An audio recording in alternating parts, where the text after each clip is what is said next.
Her life was peaceful, simple, quiet. She lived in a world where routines made sense, where mornings began with prayer and evenings ended with soft music and textbooks. Everything she knew felt safe, predictable, untouched by darkness. But that was before the night she followed her best friend. A night that would shatter her innocence, bend her trust, and change her life forever. Before we dive in, please like this video, subscribe to the channel, and turn on post notifications. Your support helps us bring more powerful, real-life inspired stories to you now. Let's begin. Chioma never imagined her life could take a sudden turn. She wasn't the type people called adventurous, or wild, or carefree. She was the girl teachers trusted to lock the classroom, the girl parents pointed at as an example, the girl who kept her head down in the corridor, who knew all the shortcuts to the library, and who loved quiet the way some people love parties. But Ada was the storm to Chioma's calm. They met in their first year at the university, after a lecturer grouped them for a project. Chioma had expected another partner who would allow her do all the work alone. Instead, she met Ada, outgoing, fearless, and unapologetically loud. Ada wore confidence like perfume, drawing people with every step she took. She made friends easily, laughed loudly, and lived like the world owed her joy. Most people were intimidated by Ada, not Chioma. Where others saw trouble, Chioma saw bravery. Where others warned her to stay away, Chioma felt a strange pull, a longing to feel as free as Ada seemed. Ada became her mirror, the person she wished she could be. They studied together, walked to class together, cooked in the hostel kitchen together. But for every similarity, there were 10 differences. Ada loved the night. Chioma preferred the morning. Ada thrived in noise. Chioma thrived in silence. Ada flirted with chaos. Chioma ran from it. Still, they were inseparable. Until the night everything began to fall apart. It was a Friday evening, a calm, breezy night. Chioma sat on her bed wearing a big t-shirt, typing an assignment on her laptop. Her room smelled like coconut hair cream and fresh laundry, comfortable and familiar. Then the door burst open. Ada entered like she owned the room, her red lipstick shining and her black mini dress hugging her body like it was stitched onto her skin. "Chi-Chi," she squealed, shaking her short braids. "Get up! You dey follow me, go party tonight." Chioma blinked. "Ada, please, no start. I get class by 8 tomorrow." "Which class?" Ada snapped her fingers. "No one boring lecture where you fit red later. Abig, wear something nice. We dey go party." Chioma frowned. "You know I don't do parties." Ada jumped on her bed dramatically. "Then start doing them. Chi-Chi, you're too young to be this old. One night won't kill you." "But no buts." Ada held her shoulders. "You trust me, Abi." Chioma looked at her friend, at her glowing eyes, her excitement, her energy, and she felt that old familiar tug, the desire to fit in, to belong, to not always be the boring one. But something in her chest tightened, a small warning she couldn't explain. "Ada," she whispered. "I don't know." Ada softened, her voice dropping. "Chi-Chi, I hate leaving you behind. I want you to enjoy small. A beg, just once. You fit, even go home early." Silence. Chioma's breathing slowed. Maybe Ada was right. Maybe one night couldn't destroy her life. Maybe she was overthinking. "Okay," she finally said, "but I'm not staying long." Ada screamed with joy. "I love you, girl. Now stand up. Let me dress you." Chioma's stomach twisted, excitement mixed with fear. But she stood up anyway. Ada pulled out a dress Chioma had never seen before. Red, short, beautiful, terrifying. "Ada, no," Chioma whispered. "I can't wear that." "You can," Ada insisted.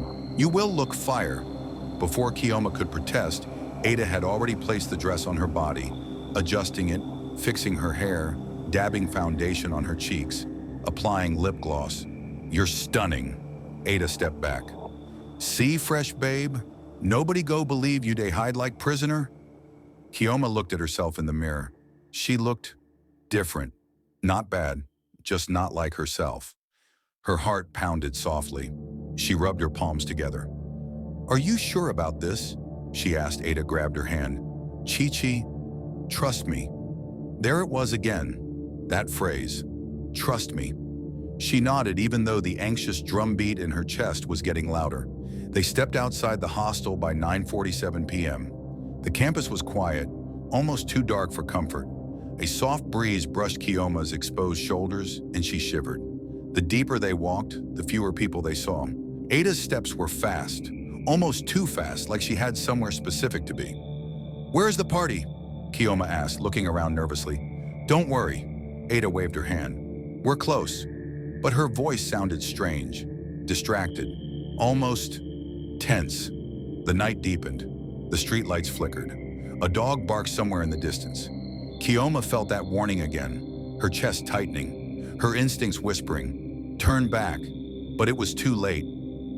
Ada grabbed her hand tightly, smiling too brightly. "Just relax," she said, and they kept walking, toward the night that would ruin everything. The door swallowed them in a breath of heat and bass. Chioma stepped inside and for a moment thought she had been transported into another planet, one painted in red lights, glossy smoke, and bodies that moved with a practiced, hungry rhythm. This was not the careless, messy laughter of a campus party. It felt purposeful, precise, as if every person here had memorized a role and was performing it without instruction. Ada vanished into the crowd almost at once. A flash of black fabric, a quick laugh, hands met and lost in seconds. Chioma found herself alone amid strangers who smiled like people who'd performed kindness as a job. She walked slowly, trying to match the tempo of the room so she would not stand out. But the more she moved, the more she became aware of being watched. Eyes slid across her like slick fingers, measuring, cataloging, deciding. She found a shadowed corner and waited for Ada to return. She texted her once, twice. No answer. She called. It rang until the battery drained 1%, then the line cut off as if someone had clipped the wire. Her chest tightened, her breath shortened. A man in a crisp shirt, taller than most with a slow, patient smile, approached. He did not appear drunk. He did not stumble. He moved with the quiet assurance of someone who belonged here and expected nothing less from the night. "You're Ada's friend," he said, as if reading a name off a clipboard. Chioma's mouth opened and closed. "No, she'll be back." He cocked his head, and something in the space between them tightened. "She asked me to look after you." She forced out a laugh that tasted false. "Ada didn't." He smiled with too much teeth. "She said you're shy, said I should help you open up. Enjoy." The music swallowed everything else, but the man's words stuck to her like oil. "I don't want that," she said, stepping back. "It's fine," he murmured, friendly as a neighbor. "I'm only trying to make sure you're comfortable." As he spoke, two others drifted near. Their presence shifted the air. Laughter nearby tightened into silence. The three of them moved like a slow current, a net closing around a small fish. Chioma felt the prickle at the base of her skull that had been whispering all night. She had ignored it once already. She had trusted Ada. Now the warning felt louder, angrier. She tried the exit, the door she had seen on arrival, and found it bolted from the outside. The realization hit her like cold water. They had come in through an open gate. Leaving required permission. Panic rose like bile. Chioma stepped back and bumped into someone. A group circled, eyes glazed, lips parted in excited anticipation. The tall man's hand brushed against her arm, gentle at first, then possessive. "Come," he said softly. "Let me get you a drink." "No," she said. Her voice came out thin. A different man laughed, low, amused. "She's tense," he said to his companion. "Fresh." "Fresh is good," the tall man said. "Fresh pays well." Chioma's stomach dropped. It was a phrase, a currency, a word that suddenly held value she had not agreed to sell. She pulled her phone out again. 3%. She tapped Ada's name. It went straight to voicemail. She saw Ada upstairs then, across an open mezzanine, in a circle of glowing faces. Ada's hair swung as she laughed, her shoulders loose, a drink in her hand. Chioma waved frantically. Ada's head turned in her direction. For a single breath, she seemed to meet Chioma's eyes. But then Ada looked away, smiling toward the man beside her. No recognition, no move to come down, no hurry. Heat rose to Chioma's face, not from the lights but from betrayal. She couldn't tell if she felt angrier at Ada or more afraid. Ada's smile narrowed as if at the edge of a secret. Chioma's chest hurt. The men tightened their ring. "Come," the tall one said again. This time there was no offering, no friendliness. His voice held an unspoken order. Two other men flanked her. They smelled of cologne and oil and danger. One of them reached to steady her shoulder. A pretense another placed a hand at her lower back, as if guiding her to a table. Their fingers lingered. Chioma pushed them away, heart slamming. "Stop," she said. Her voice cracked like thin ice. The crowd around them shifted as if tides responded to a pull. Faces blurred into a moving wall. Chioma tried to step back, the floor tilting under her. She made a run for the nearest door, a sliver of hope that might lead to a side exit. The tall man was faster. He intercepted her with a hand across her mouth. She gasped, clawing at him. Her palms scraped his face. His grip only tightened. "You will listen," he hissed so close her breath fogged his cheek. "It's easier if you don't make a scene." She screamed then, raw, high, the kind of sound that used to come easily when she stubbed a toe or was startled by a shout in the hostile corridor. But here the sound dissolved into the music, chopped and turned into nothing. People around them continued to sway. Some smiled into the ruin of her panic like artists watching a performance. The tall man's friends moved in, solid and calm. Two of their hands wrapped around Chioma's arms. They were strong. They did not bruise. They simply held with the certainty of weight and intent. She pulled, twisted, bit. Everything burned with adrenaline. The world narrowed to the taste of metal and salt and the thudding of her heartbeat. Her phone slipped from her hand and skittered under a table. The screen winked out. Someone in the crowd called out. Laughter, stupid and small. "She's being dramatic." Ada on the mezzanine laughed louder at someone's joke. Her shoulders were relaxed. Her smile was effortless. She had not looked back again. Chioma's knees buckled as hands shepherded her toward a shadowed corridor at the back of the hall. The tall man's grip was everywhere. The men's faces were expressionless. A door opened into dark, and they pushed her through like cattle. The smell behind the door was different, cleaner, clinical, an absence of noise that felt like a trap. "Let me go," she choked, the words ragged, useless. No one answered. They dragged her down a narrow passage, and the music faded behind them into a dull throb. The last thing Chioma saw before a hand clamped over her mouth was Ada's silhouette on the mezzanine, still laughing, haloed by red light, safe, distant, and deliberately unmoving. Then the corridor swallowed her whole. The hands that grabbed Chioma were cold, too cold. One held her wrist, another gripped her waist. The third pressed against her mouth, muffling the small scream that managed to escape her trembling lips. At first, she thought it was a joke, maybe someone trying to scare her, but the way their fingers dug into her skin told her this was real, very real. The corridor behind the red-lit hall was darker, narrower, and smelled like sweat and dust. Music thumped faintly from the speakers, but it felt far away now, like she was sinking underwater. "Move," one of the men whispered harshly. His breath smelled of alcohol and something metallic. Chioma's legs were shaking so badly she could barely walk. Her slippers slipped off somewhere along the hallway, but no one stopped. She tried to speak into the palm pressed to her mouth, but the man only tightened his grip. "Quiet. Don't make this harder for yourself." Her heart pounded so loudly she thought it would burst. Every step felt like she was being dragged deeper into a nightmare. And then they reached the door, a black door, heavy, metal, the kind of door you only see in places you're not supposed to enter.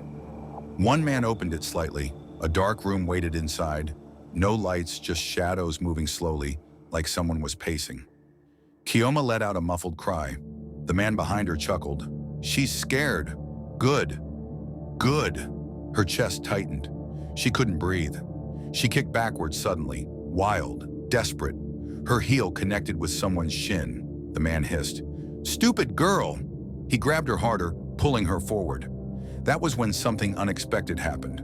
A voice, a loud, angry voice from outside the building. "Open this gate! Open it now! I don't care who you are! Open this gate!" The men froze. It sounded like an older woman, furious, fearless, banging something against the metal gate at the entrance. "Who is that?" one of the men hissed. The tallest one peered down the hallway. The voice grew louder. "You think I didn't see you carry that girl inside? Come and open this gate before I scatter this place." Chioma's eyes widened. She knew that voice. Maman and Kem, the woman who sold fish by the junction. She always passed the abandoned street at night, pushing her cart home. The men panicked. "Why she no go mind her business?" One snapped. The tallest one shook his head. "Leave the girl. If she screams, others will come. Drop her. Now." They shoved her to the floor like a discarded bag. She gasped as her knees hit the dirty concrete. "Block her face. She must not see our faces," one whispered. Too late. Chioma had seen them all three. Their jawlines, their eyes, their clothes, the scar on the left one's neck. Everything. "Let's go out the back." They rushed into the room and slammed the door. Chioma crawled backward until her back hit the hallway wall. Her breathing was sharp, painful, fast. The banging at the front gate grew fiercer. "Mad people, open this gate!" The padlock at the front rattled. The sound triggered the men inside. They were scrambling. That chaos gave Chioma one clear signal. Run now. She got up, barefoot, shaking, and dashed toward the front gate. The hallway stretched like a tunnel that refused to end. Her vision blurred with tears. Her heart was hammering. Halfway through the hall, she tripped. Her palm scraped the concrete. Her knee burned. But survival was louder than pain. She pushed up and kept running. When she reached the gate, Maman and Kem was still banging. The old woman's wrapper was tied high around her waist. Her headscarf sat loosely on her head. Beside her was her big torchlight and her wooden fish tray. The moment she saw Chioma stumble toward her barefoot, shaking, makeup smeared with tears, Maman and Kem stopped shouting, "Jesus Christ! My daughter! What happened to you?" Chioma didn't answer. She grabbed the gate with trembling fingers. The gate wasn't locked properly, only the lower padlock was hooked, not closed. Maman and Kem pulled it open with force. "Come out, quick!" Chioma squeezed through the opening just as the door inside the hallway swung open again. Male voices yelled, "Hey, catch her!" Mama and Kem wasted no time. She grabbed Chioma's arm and dragged her away from the compound. "Run!" They both ran into the night. Chioma's legs were numb. She couldn't feel her feet. She didn't know if the men were following. She didn't look back. By the time they reached the junction, Chioma collapsed beside a kiosk, panting. Her whole body was shaking uncontrollably. Mama and Kem bent down beside her. "My daughter, who brought you there? What were you doing in that kind of place?" The question stung because the truth hurt more than the bruises on her skin. "Ada," Chioma whispered. The fish seller frowned. "Which Ada?" My best friend." She said it was a party. Maman and Kem looked at her with a mixture of pity and anger. "That was not a party, my child. Girls go in there and don't come out. The same. Some don't come out at all." The words hit Chioma like a blow. She gripped the ground, her tears falling silently. Her phone rang suddenly. "Ada." Chioma answered with shaky fingers. "Ada, Ada, I almost... But Ada's voice was cold, irritated. "Chioma, stop exaggerating. Nothing happened. Why are you acting dramatic?" Chioma froze. Her heart felt like it was tearing. Ada sighed loudly. "If you want to go home, go home. I've already left that place." Chioma blinked. "You left? How? When?" "Abeg, stop calling me. You're embarrassing me." The line went dead. Chioma stared at her phone, speechless. Ada had been safe, had found a way out, and she left her there. Hours later, around 1:23 a.m., Chioma returned to the hostel, still barefoot, still traumatized. When she opened the room door, Ada was on her bed, scrolling through Instagram like nothing happened. She looked up once. "You're back." No emotion, no concern, nothing. Chioma stood at the doorway, shaking, staring at the girl she once called her sister, a girl who watched men drag her away, and did nothing. Chioma wanted to scream, to fight, to ask why. But her voice cracked. She walked to her bed, laid down, and cried silently until sleep finally took her. But peace did not come. That night marked the beginning of nightmares, panic attacks, and long hours of staring at nothing. Ada pretended nothing happened. She went to class, made TikToks, laughed loudly in the hallway. Meanwhile, Chioma was falling apart inside. 2 weeks later, police raided the building, and what they found inside would change everything. The news spread through campus like wildfire. Police raided that building at Ikpi Street. They found girls inside. Some were unconscious. Some couldn't even talk. Chioma heard it first while sitting alone in the cafeteria, stirring a cup of tea she hadn't touched. Her hands were still trembling days after the incident. At first, she thought she misheard, but the whispers grew louder. One girl was missing for 2 months. The men were using the place as a trafficking base. The officers said it wasn't even a real club. Chioma froze. A coldness spread through her chest. She stood up slowly, her legs unsteady. She needed air. She walked outside the cafeteria, her breathing turning shallow. Everything around her sounded like a distant echo. She didn't know that the truth waiting for her at the police station would crush her. That evening, the hostile security guard called her name. Chioma, police people, they find you. Her heart dropped. Me? Yes. Make you go station. Dem say nah about wetin happened for party that day. Chioma's throat tightened. Ada, who was sitting on her bed painting her nails, didn't even look up. She only said, better go and clear yourself. You like overthinking. Chioma looked at her for a long moment, Ada's calm face, her perfect nails, her relaxed posture, her absolute lack of fear. Someone who truly didn't care, or someone who already knew what the police wanted at the station. The atmosphere was tense. Officers moved briskly, files piled the desks, rescued girls sat wrapped in blankets, some crying silently, some staring blankly at walls. When Chioma walked in, one of the officers, a tall woman with a stern face, approached her. You are Chioma Okoro? Yes, ma. Sit down, we need to ask you some questions. Chioma's palms were sweating as she sat. The officer laid out photos on the table. 3 men, the same 3 men who had dragged her. Her breath hitched. These were the men who tried taking you, the officer said. Chioma nodded shakily. They've been arrested. We recovered several phones, laptops, and documents. Documents? The word made Chioma's stomach hurt. The officer continued. We also found a WhatsApp group they belong to, Night Harvest. That's where they coordinate which girls to capture, who to drug, who to move, who to sell. Chioma felt like vomiting. Her ears rang. We found names, the officer added. Lists of girls brought into the building. Some reported missing, some never seen again. Chioma's fingers tightened around her skirt. Then the officer pushed one more photo forward. Do you know this girl?